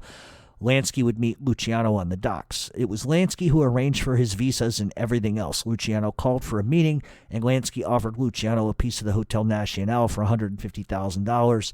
At the time, it was a plush casino hotel owned by Lansky and Lansky's partner, Cuban President Batista. And Batista was definitely the guy that the mob would own for a long, long time. In December of 46, the conference began and everybody welcomed Luciano back from exile and acknowledged his authority within the mafia. Everyone brought Luciano an envelope, but what Luciano didn't exactly know at the time was that his time was up in the mafia. The rest of the mob sort of knew it, but they were willing to listen to what Luciano had to say. I think the mob's perspective was, how can you control something when you can't even be in the country? And I think there's a lot of different power moves, but believe it or not, Frank Sinatra was used as a cover for the party for everybody getting together, using Sinatra as the front for a concert gala with all the money going to charity. Sinatra actually physically handed Lucky Luciano $2 million in a bag, which was a percentage of what was left of his rackets in the United States. Also in the conference agenda was the Flamingo, the boss of bosses, Vito Genovese, and drug trafficking. The attendees were from New York, Buffalo, Florida, New Orleans, Chicago, New Jersey, and also as well Jewish mafia leaders. The Jewish gangsters were allowed to put input into joint business ventures, but could not vote on mafia policy or rules. And there were many issues that were going to be discussed at this meeting, and I'm going to kind of go through some of them. The first issue was with Benny Siegel. The Mafia had been patient with Siegel, but the issues were vast. Chicago, New York, and others had dumped a ton of money into the project. While many projects could be overrun with high costs, because it happens with construction, it appeared that Siegel was more interested in playing Hollywood star than mob frontman. One of the first mistakes that Benny Siegel makes was he allows his girlfriend Virginia Hill to oversee as project manager. As a result of that, contractors were stealing from Siegel blind. They would go there at night and steal building materials and etc., and then go back the next day and sell them for Siegel. And so they were basically get double the price for a single board of wood. If a board of wood was going for $20, they'd steal it, turn around and sell it for $40, making a killing. The project costs had also grown because of World War II and the building boom. The bottom line was the project was slated to cost $1.5 million, and now the cost had risen to over $6 million. To make matters worse, money was disappearing. Lansky was asked to look into the matter, and he found that Virginia Hill was traveling back and forth to Switzerland every few weeks and was depositing money into Swiss bank accounts. They began to believe that Siegel was likely putting money, he was skimming off the top. Some of the casino hadn't opened yet, but he was skimming money that had been given to him to build it. In the situation that he was found out, he would have enough money to sort of run. Lansky had continued to buy Siegel time. The Mafia was very frustrated with him, but Lansky kept defending his friend. The other issue was that when the casino opened, there was a huge loss. Adding to that, Siegel was hanging out with Hollywood types, and his circles began to look more like a Hollywood set than the hoodlum that he actually was. So what happened at this, in his murder doesn't come till 6 months after this meeting, but what ended up happening, more or less in a roundabout way, and I'll talk more about that here in 2 seconds, but what ended up happening was the casino opened, and it did fucking miserable, and that's the point where the mob had enough. That's when the death edict was already sort of laid out in Havana. But Lansky was able to buy him 6 months' time, and it didn't work. And we're going to get into the reasons why. The Mafia pretty much wanted him dead, but there was an issue brought up at the conference that sort of sealed his fate in the end. It didn't do it right then, but this was the reason why. Virginia Hill, who was considered a complete whore in every sense, was caught giving a blowjob to an Italian-made guy. Benny Siegel ends up walking in with this other guy, and he sees that Virginia Hill, his girlfriend, is giving this Italian-made guy a blowjob. It infuriated Siegel to the point where he about beat the guy to death, and he had broken a serious rule. You cannot put your hands on a man-made ever. It didn't matter who Benny Siegel was. He touched an Italian-made guy. If Siegel had been married to Virginia Hill, he might have had a valid argument. He might have been able to get away with it, but those in attendance had seen enough. And Benny Siegel pretty much was going to be killed at that point for that reason. You know, he fucked him out of their money. He about beat an Italian-made guy to death. That was it. 6 months later, they ended up ordering his death. But there had been rumors that Hill had actually gone to other gangsters and told other gangsters that Benny Siegel was skimming, when in fact she was. There's never been any proof that Benny Siegel was stealing. I think what realistically happened was she was stealing money, and she was going to the mob and telling them that Benny was, because she was trying to protect herself. And those rumors circulated for another 6 months, and then finally Luciano said, that's enough. Siegel's got to go. Told Meyer Lansky to take care of it, which he did. The hit was handed to Chicago, then to L.A. and Jack Dragna, who he had every reason to see Benny Siegel killed because he fucking hated Benny Siegel. He always did. Dragna would take the mob hit and hand it to Frankie Carbo, who was a Lucchese soldier who got the fucking job done. And here's the point. A lot of people have said to me, Meyer Lansky didn't have that done. 20 minutes after Benny Siegel was shot and fucking killed, 3 of Meyer Lansky's henchmen walked in and took over the Flamingo Hotel. That's how quick it happened. Luciano also ordered the death of Virginia Hill. Her body would be found on train tracks a month later, and a suspicious death that they were never able to rule out to be a homicide, but it's long been asserted that Luciano wanted her ass dead too.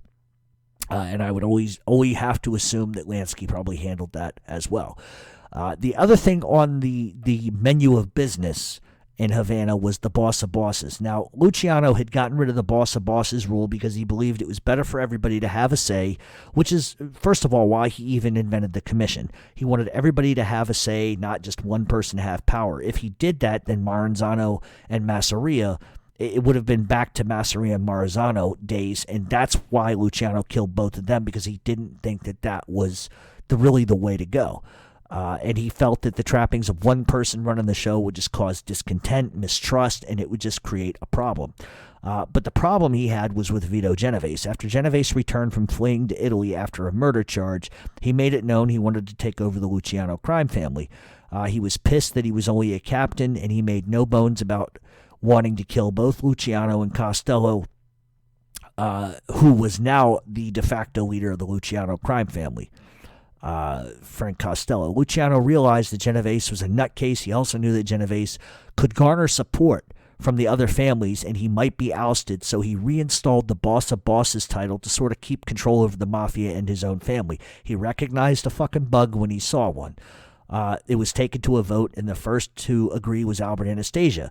And the reason why Anastasia agreed with it was because he was worried about Genovese, who was making inroads into the waterfront. So it made sense for Anastasia to go along with what Luciano was saying. Costello would be the second to say absolutely, and that was enough votes to get it done. And then to embarrass Genovese, he forced him to shake hands with Albert Anastasia, and it was later that night that Luciano beat the shit out of Vito Genovese in a small apartment, and he beat him up so bad that Genovese couldn't leave his hotel room for 5 days, and Genovese got the message right then and there that he was not going to have control of fucking anything. Now, we know history how that ended up, but that is why Genovese always had a beef with Costello, and he had a beef with Anastasia, and he had a beef with Luciano. In fact, that's why he got together with Carlo Gambino to take out Albert Anastasia. That's why Genovese also called the federal government and told them that Luciano was in Cuba because he was hoping Luciano would get arrested and then he could keep moving and keep moving.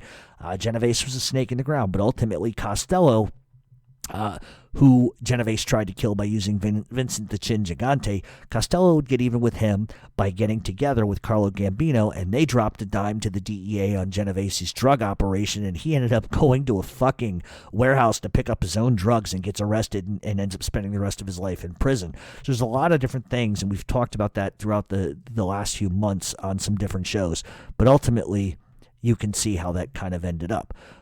Also, they talked about narcotics, and Luciano realized that narcotics could be sort of the future of the mafia. If you are looking for sort of what could be seen in today's time period, The Godfather 2, I think, represents basically what this Havana conference was like, what it was about. However, narcotics really wasn't, especially in The Godfather, wasn't really, other than a couple of scenes in the beginning. I think the Havana conference that is shown in The Godfather 2 really didn't speak to the reality of what it was about. But Luciano, while in Italy, had forged ties with the Sicilians and had the drug trafficking lanes wide open for his taking. He could bring narcotics in from Afghanistan into Corsica, from Corsica to Cuba, from Cuba to Florida, North Africa to Italy. And then he would use shipping lanes from Europe to Canada into the United States. Luciano had been involved in narcotics since the early 1920s. The three hubs would be New York, New Orleans, and Florida. Santos Trafficante would take care of control of the Florida transport. Carlos Marcello would take care of New Orleans. And then New York would be controlled by the Lucianos, then the Genoveses, and then the 70s it would transfer to the Gambinos. The plan was voted on and passed. These narcotics lanes are still used today. Were also used in the Pizza Connection and as well the French Connection. So the same lanes that Luciano established way, way back in the 30s and 40s are still used today, as a matter of fact. The death of Benny Siegel marked a change in the power in Las Vegas from New York to Chicago, and it was Lansky who brokered that deal as well. It was Lansky who said, listen, we'll all keep a percentage, but let's just let Chicago take this over. They've got the political power now. Let them do it. Everybody agreed. New York would retain a kickback from Chicago, but Chicago would effectively take over Las Vegas at that point. All right. Also, Cuba. After Luciano was released from prison, he would actually move to Cuba, where he stayed to keep control over the mafia operations. Now, you may be asking yourself, this is an awful lot about Luciano. What's going on with Lansky here? What you need to understand is Lansky was a part of this. He was Luciano's guy in Cuba handling everything, and we're going to get to some very important parts coming up. Luciano would end up running several casinos in Cuba with the permission of Batista. Months later, the United States would find out that Luciano was in Cuba based on information that Vito Genovese supplied to the United States government. And the United States government basically told Cuba, look, unless you get rid of this piece of shit, we're not going to send in goods to your country. We're not going to send in medical supplies, and you're fucked. And eventually, Batista has to bow, and Luciano gets thrown out of Cuba completely. Lansky and Batista had a very close friendship and business partnership that lasted for more than a decade. When Batista visited New York City in the 1940s, Meyer Lansky pretty much offered him an agreement, one that Batista could not refuse. In exchange for kickbacks, Batista would allow the mafia to control casinos and racetracks. Batista then would open Cuba up to large-scale gambling, and the government would match every single dollar for dollar, on any hotel investment over $1 million, which would include a permanent casino license. Lansky would then place himself at the center of the Cuban gambling operations. It was really quite a genius move. Many of the mobsters associated with Lansky and many of the five families became millionaires overnight because of Meyer Lansky. In 1952, Lansky offered Cuban President Carlos Sacaras a bribe of $250,000 to step the fuck down so Batista could return to power, and it worked. It was a coup. Batista takes back over, and gambling once again returns. Batista then offers Lansky $25,000 a year to serve as the official gambling minister. By 1955, Batista changed the gambling laws once again, granting a gambling license to anyone who invested $1 million into a hotel or $200,000 into a new nightclub. This allowed those who have shady pasts to buy in without background checks like they have in Las Vegas. If you go to get in Las Vegas, you've got to have an insane background. You can't be a criminal, none of this shit. You've got to be squeaky clean.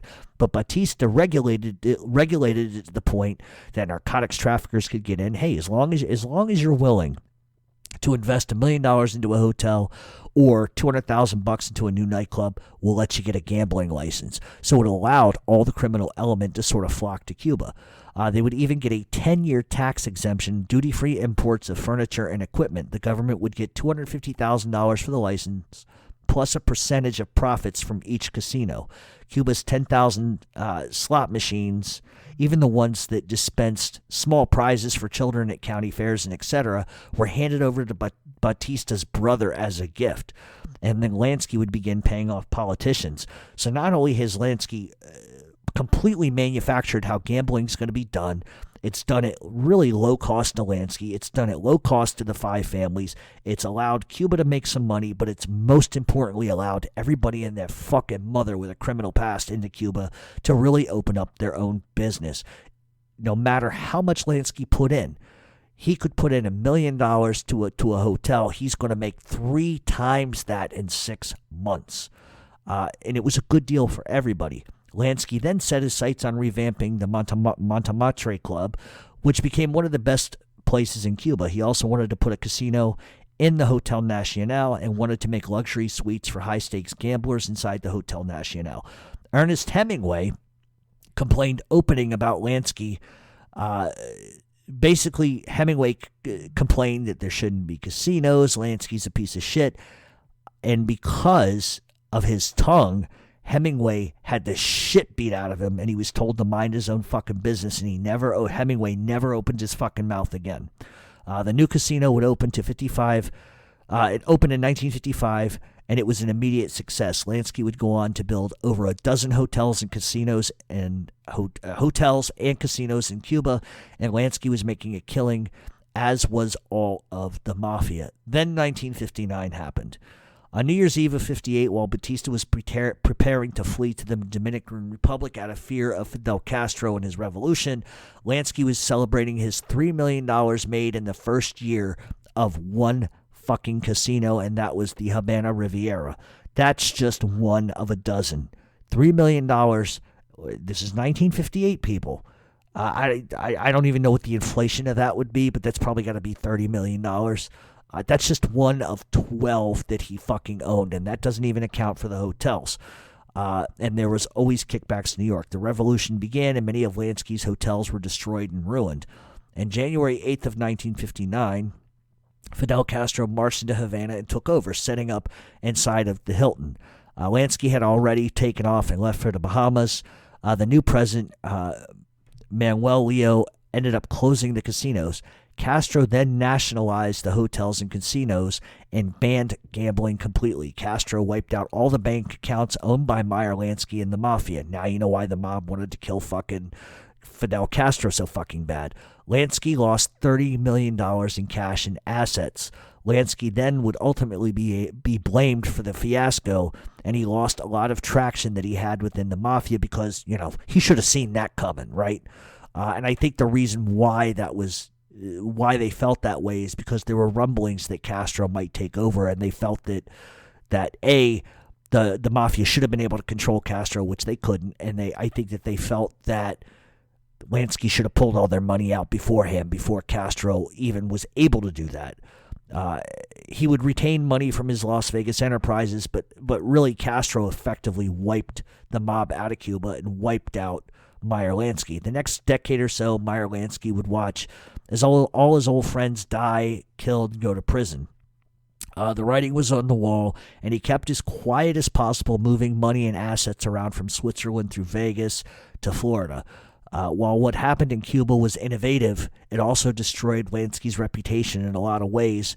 And with a lot of his friends dying, going to prison, he starts to lose a lot of the support that he actually had, the people that protected him. In 1970, Lansky was indicted for tax evasion and fled to Israel. Even though Israeli law of return allows any Jew to settle in the state of Israel, they didn't want him there because of his criminal past. They deported him back to the United States. Vinnie Teresa ends up testifying against Lansky at trial, and eventually Lansky would be acquitted of all charges. By that time, Meyer Lansky was done, finished, kaput. He would spend his last years at his home in Miami Beach. He would die of lung cancer on January 15th, 1983 at age 80. On paper, according to the U.S. government, he was only worth $57,000 at the time that he died. However, he had over $300 million in Swiss bank accounts. The idea that somehow his family has claimed that they were poor and he died poor is absolute fucking farce. It's not true. In fact, he had transferred as late as 1971 $15 million in his son's name. So the idea that Meyer Lansky he claimed he was bankrupted and busted by Cuba, but that's not really true. He had a good decade run in Cuba, all entailed, and I think that just speaks volumes, because the idea that for 10 years you figure one casino is making $3 million, he had to have been making close to that at all. So you do the math, $36 million a fucking year just off the casinos. That doesn't account for hotels. It doesn't account for the Vegas stuff. So it's not hard for me to believe that he probably died with $300 or $400 million easily. But these guys know how to hide money. He was good at hiding money. Why the FBI or whoever else did not go after these accounts in Switzerland, I'm not really sure. There may be a law that says they can't, at least back then. But from what I understand, he was able to move a lot of money, and that his family was by no means destitute when he died.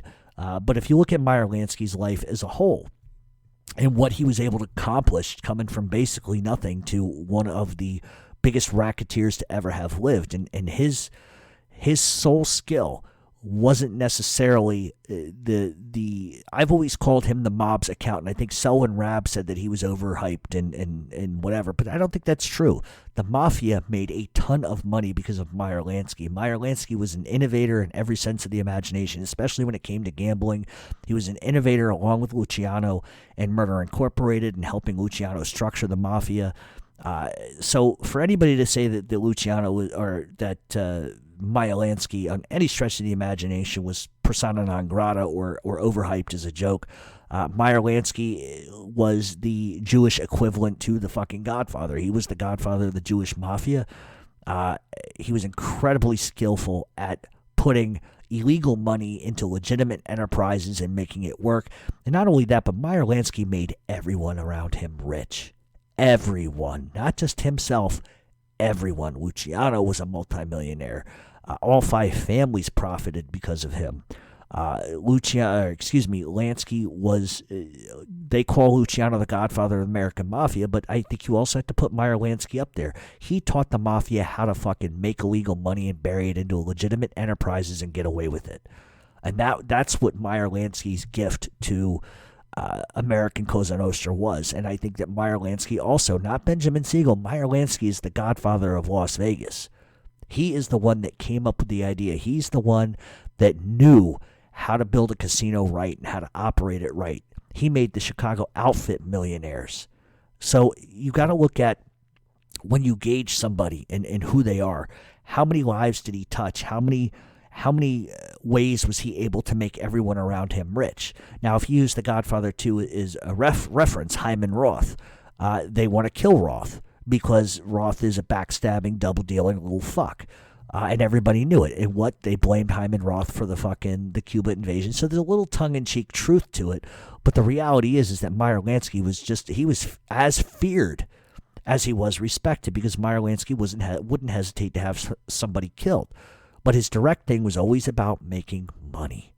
Always about making money. Let's all get along. Let's all make money and get the fuck out. And that's what Meyer Lansky did.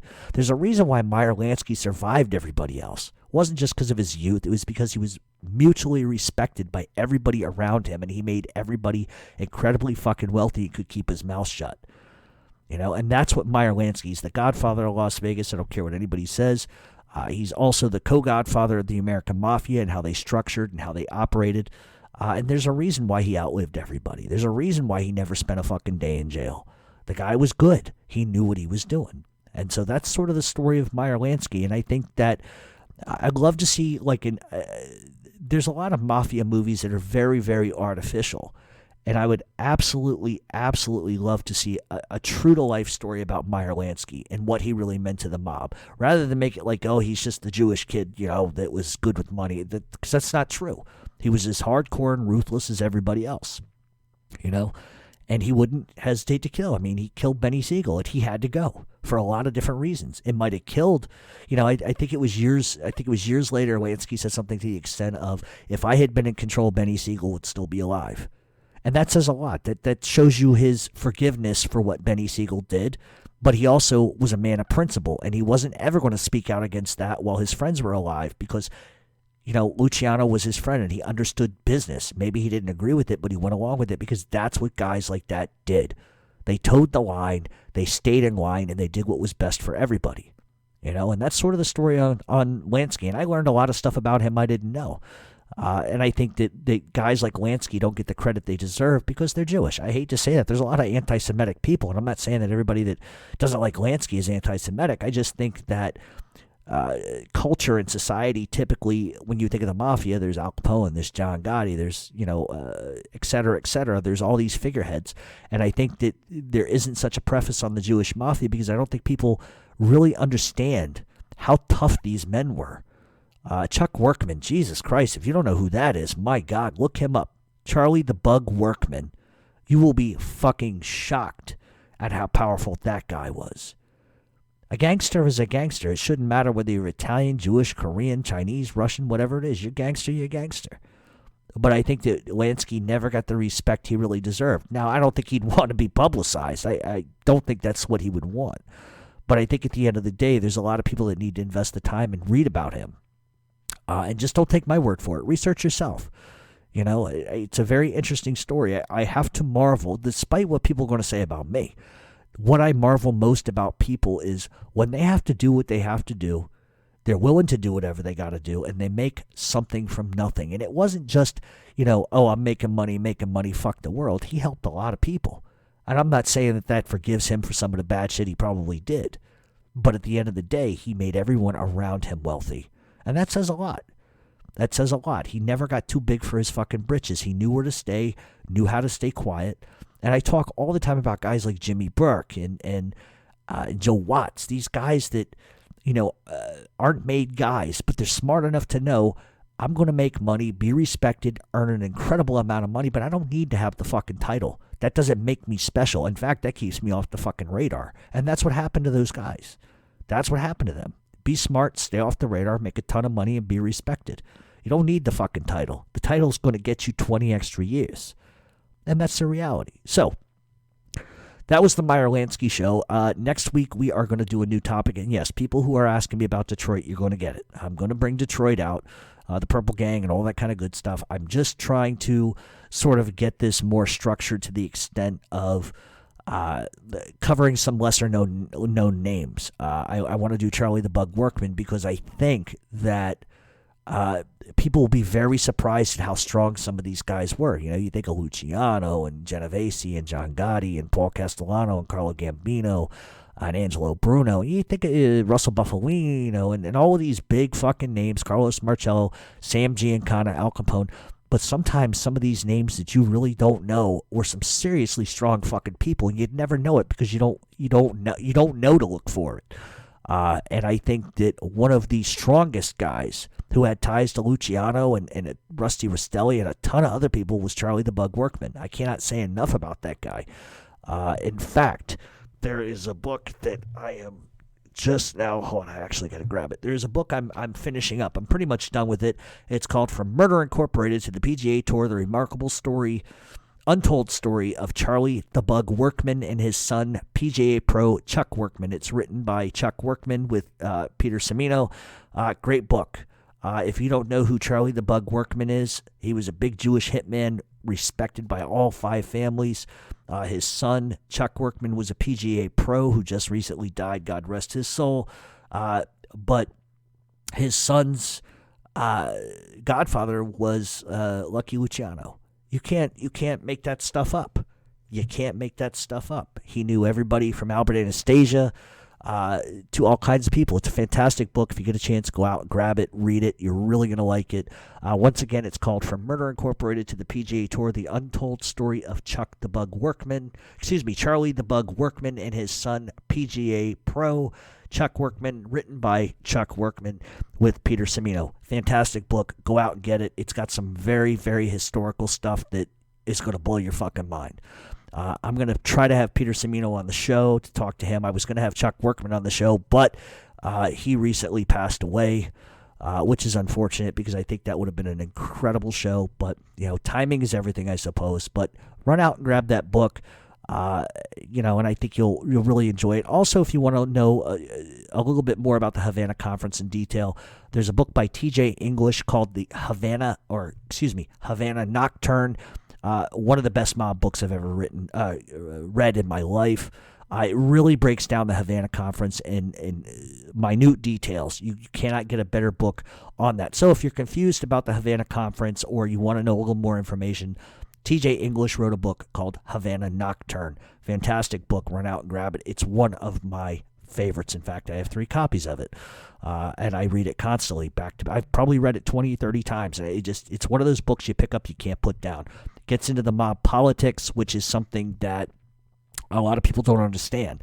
One of the things about the Flannagans that you're going to see is mob politics.